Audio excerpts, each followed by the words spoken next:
Welcome back to Ritual Woodworking. This is my second part in the look at vintage measuring devices.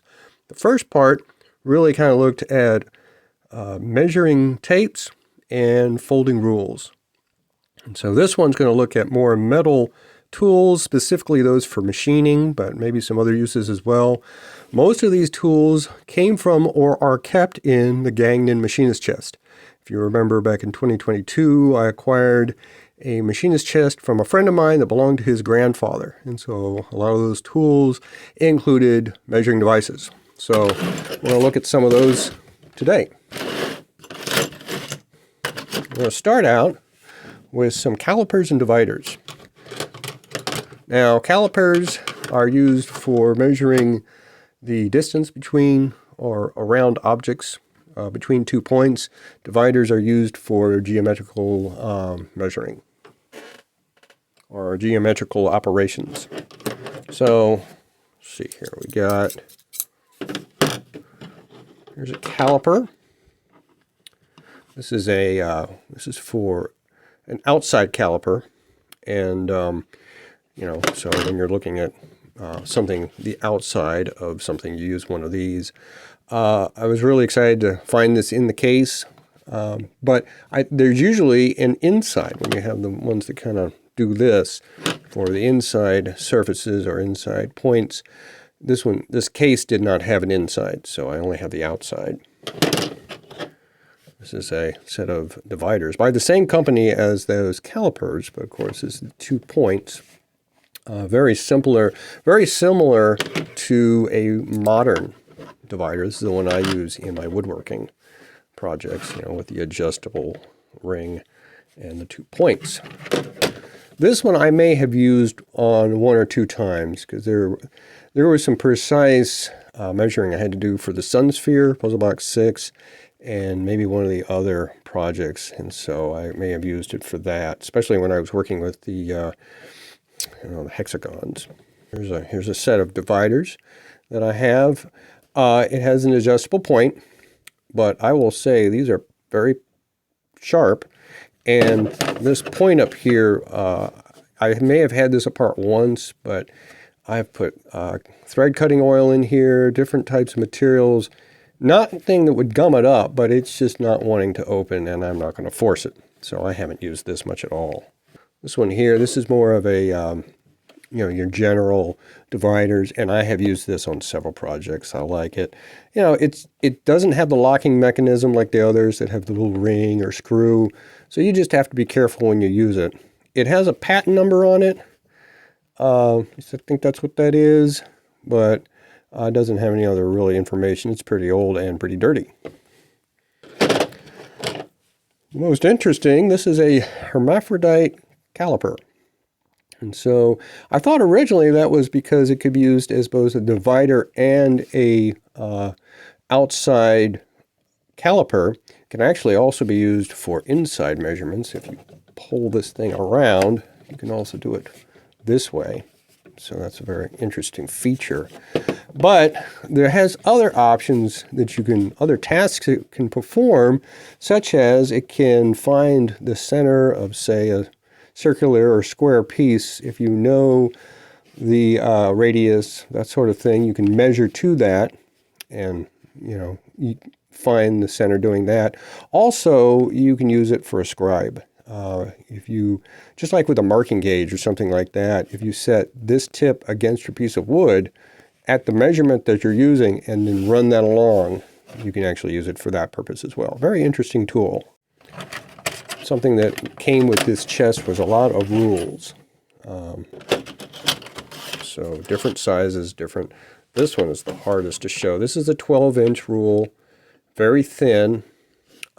Most of the measuring devices are from the LSS Starrett Company. It's from the B&B Manufacturing Company out of Providence, Rhode Island. So, and that is just, it's two-sided. It does have 2 sides. And it was heavily corroded when I got it. And I cleaned it up a little bit. It's tempered steel. Cleaned it up a little bit, but I'm not, can only do so much. I have more of these. This is a steel craft, And this may be one as well. These were just heavily corroded. And I made the mistake, I put this in a Vaporust, which is meant for things that are made of iron as opposed to aluminum. And so if you put aluminum into a Vaporust, it darkens it. And so luckily I only did that to a couple of these things. So this one, I kind of worked on the corrosion differently. This is a steel craft made in the USA. This would be a 6-inch rule and nothing on the back. This is a Lufkin. There was a Lufkin in the other video. So this is a Lufkin number 2204R or 22D4R. It's hard to read that. Maybe you can see that, I'm not sure. But anyway, this is also a 6-inch rule. And I may have a couple others. There may have been 3 or 4 of things like this in the machinist chest, and I've got them scattered around the workshop for use. Here is a, let's see, 3-inch? 4-inch. This is a 4-inch rule, and I can't tell if it was meant to be a 4-inch rule or if it was cut off. This is an LS Steric company, and so it's got metric and imperial and different things on different sides, but it's basically 4-inch. It's also got a lot of corrosion on it. And then I've got this is really getting into machinery. This is a 2-inch rule, Milligan. It says Milligan on it. Nothing on the back. And again, I didn't want to put this in a Vaporust or try to do anything to it because it's a nice one and I want to leave that alone. Next thing we have, these were actually in 2 different parts. So this and this were separate. And at first, I didn't think I could put them together because it seemed like this was too small for this piece. But then I managed to join them, and so they do work together. I really feel like this edge is cut off. It just seems a little different than, say, this end. So I don't know, because especially here you're starting at 2, and then you've got 3. I really feel like part of this is missing. It's not angled correctly to be a right angle. But anyway, it's a neat piece, and so I kind of put these together, and there you go. I was really excited when I saw that the Gangnan chest had one of these. This is a center gauge from the LSS Steric, from the Steric company. And I thought, oh, it's got all these uses, and maybe it does, but most of the information I have found on it has to do with the checking the angle of threading tools for making for threads, machinery type things. And so you've got your tool and you're you're working it in the grinder, and you're trying to get it down so it'll fit one of these marks precisely. Now it also has some measuring areas here. We have a lot of decimal point information. I mean, that clearly is used somewhere. They're just the videos that I looked at online didn't give any information other than what they were used for, specifically for threading, and that may be its primary goal. If you have any other information on this, please let me know. I'd be happy to hear about other uses of this. All right, here's I believe this is a LS Steric number 296. This is like a pocket, it's like a pocket caliper. And so you can use, there's 4 different measuring on this, different increments, 32, 64, 8, and 16. Now, conceivably, this thing comes off and you can use it turned around, but I'm not sure how that really works. And so I messed with it a little bit, if it goes one way or the other. And again, there's not a lot of videos on this subject, which is surprising, or at least none that I could find. So it has this kind of rough area here, and I assume that's just for ease of using and moving the tool. This was in my dad's tools, and I incorporated it into the Gangnan chest because that was the best place to put it. He had it with a set of micro slotted screwdrivers. for, electrical kind of things. And maybe he stuck this in there to help measure out what he was doing and to decide which of the tool, because he was an engineer, and so he thought that way. Here is a modern version. This is just a plastic one that I got from, I think I bought this at Harbor Freight years ago, but it's good enough for, what I use this for is for measuring wood, like a piece, like the depth of wood. If something was 3/4 and I plane it down to 1/4 inch, that's mainly what I'm using this for. But it does, can do the outside and the inside. And so I like that it can be used for both. But it's certainly not precision in any way, shape, or form. It is a plastic, but it gives me what I want. So that's just a modern version of that. Another comparison between old and new. This is a depth stop from the Gagnon chest, and actually belonged to Alfred Gagnon. It has his initials on it. So Alfred J. Gagnon, that was the grandfather who had the machinist tools. Some of the tools also belong to other family members, but once in the case, they become part of its history.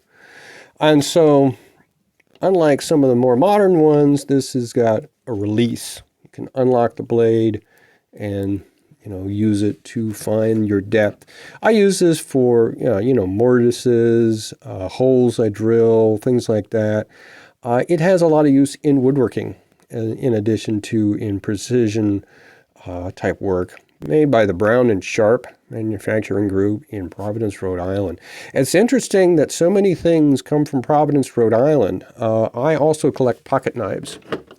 I have a little pocket knife collection that I feature on my other channel, Richo Hobby and Art. There's several videos on pocket knives.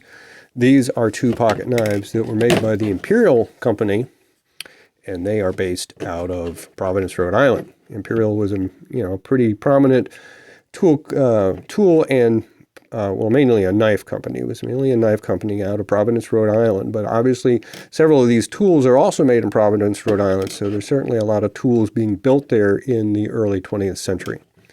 And I think Imperial goes back to the late 19th century as well. If you're interested in any of my pocket knife videos, they're all on Richo Hobby and Art. So, talking about the depth finder, or the depth gauge, here's a modern version of that. This is like a thing you can keep in your pocket. When I worked at Colonial Williamsburg, one of the conservators had one of these, and so I was like, oh, I like that. He kept it in his pocket, but I just, it was very useful for me, and I have used this a lot for measuring or just, figuring out mortises and depths and that sort of thing. It's a very useful tool for woodworking. It's primarily you're measuring on the front, and then on the back, you've got your information on fractions, decimals, all that kind of thing, conversion chart. The difference is this just slides back and forth, whereas this one has that locking piece. And so if I really want a little more precision, this locking piece is a really great thing to have. The chest came with 3 micrometers. Micrometers, calipers are really for precision testing of the outside of surfaces.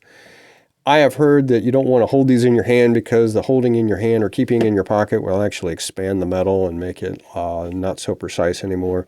Any precision that these tools had was lost a long time ago. I don't consider any of this to be precision anymore. These two I put in vapor rust. This one fused up, and I was able to loosen it up, but I mean, you can't even, it's hard to even read the numbers on here. And most of these have, like this is a good example. So you've got numbers along here, and then you've got decimals off of that here. Plus there's also a guide here that has all of the, what all those, the conversion. It's basically a conversion chart. So when you find your measurement, you look here to these numbers, and then you look at here to these numbers, and you might compare it on here to see exactly what your size is. The other ones have those features, but they're really hard to see. I mean, I can see 0, I can see 4 and 5, and I can take it all the way out and see, all the way out to 9. And you can see some of the fractional or the other numbers here, but this is, kind of tight. You can read all this stuff in here, maybe. On this one, it's really badly corroded to the point that I think it's removed the numbers here, and, it's really rough here. You can't really read this. So at this point, these two are primarily part of the collection. If I'm going to use a caliper, a micrometer, I'll probably use this one, though due to its size compared to these, it might be a slightly different kind of micrometer. So I'm not doing a lot of precise measurements here in the woodworking shop, but it is nice to have them. Some of the rest of the tools, here's I think like an angled gauge. It's got, so you can use it like your standard angled gauge type thing, but then it's got this L on it, so perhaps it's got a lot more play to it. You can do a lot more with it.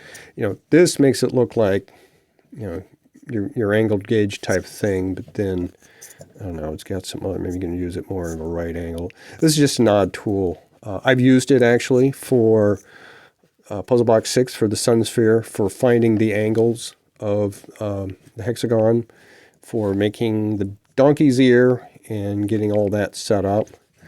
But and it worked. It's got a tighter nut here than, say, my gauge does, and so it was easier. I'm trying to get this thing back. There we go. It was easier to fix this in place than it was for the gauge that I've got in the shop. This one, I'm not sure what this is, and I don't know, that maybe it wasn't made by Gagnon himself. It looks like a precision instrument, it has the feel of one. It has no writing on whatsoever. It's got some little pieces removed here and here. So I don't know if this is a machinist tool specifically for use or what. These are primarily right angles, so I figured it had something to do with that, but I have no idea otherwise what it is. And finally, these are 2 bubble gauges. This one here is from the Stanley Company. It's a number 187. And it's got some hooks on the end, so you can attach it to, I guess, string, have it hang. You can sit it on a table, do it that way. And then I have a bubble gauge. I have no idea where the bubble gauge is made from. I don't know if it was attached to something once upon a time. We have screw holes, suggesting it may have been attached to something and it was removed to be put in the case for use. So those are my vintage measuring devices, primarily from the Gagnon chest, that I use some of them I use in my woodworking, a lot of them I don't. I just collect them. If I find any more, I'll put another part out, but I think this is most of it. Thanks for watching.